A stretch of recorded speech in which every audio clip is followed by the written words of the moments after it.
Tina, ako si spokojná s dnešnou účasťou na brigáde? Tak dnešnú akciu hodnotím veľmi pozitívne. Skromný odhad je 120 ľudí, čo hodnotím vysoko pozitívne, keď to porovnáme s akciou pred 2 týždňami, kde došlo 50 ľudí plus deti. Takže je to veľmi pozitívna spätná väzba a som veľmi dojatá, že občania Gajar, a nie len občania Gajar, ukázali, že im životné prostredie a naše prostredie okolo nás nie je ľahostajné, čo dnešnou účasťou dokázali. No, zbadal som tam, že tam boli aj nejak Malačania alebo z iných dedín. To ako ste privolali ich sem?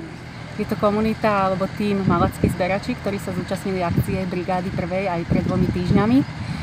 Je to partia mladých ľudí, ktorí čistia malacky a veľmi ich potešilo, že aj v iných chotároch sa začínajú prebudzať ľudia a tiež prispievajú takýmto akciám, takže sa k nám pripojili a s radosťou dneska odchádzali a vyzývali nás, aby sme im dali vedieť aj pri každej ďalšej brigáde, že sa radi zúčastnia. Takže týmto im chcem taktiež veľmi poďakovať a teším sa, že nás bude stále viac a viac.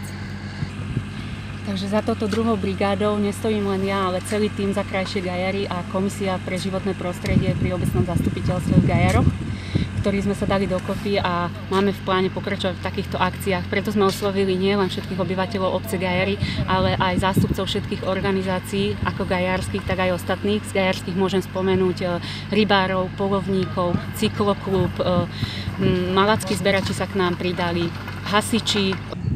Záverom dnešnej akcie, dnešnej brigády je vysadenie stromčekov v tejto lokalite, kde sme dneska štartovali našu brigádu. Zástupcovia organizácie polovníkov a rybárov poskytli už také vzráslé stromčeky, ktoré sa tu vysadia. Považujeme to za také pozitívne ukončenie dnešnej akcie, za čo im veľmi ďakujeme. A ešte raz jedno veľké ďakujem patrí všetkým zúčastneným. Ďakujeme.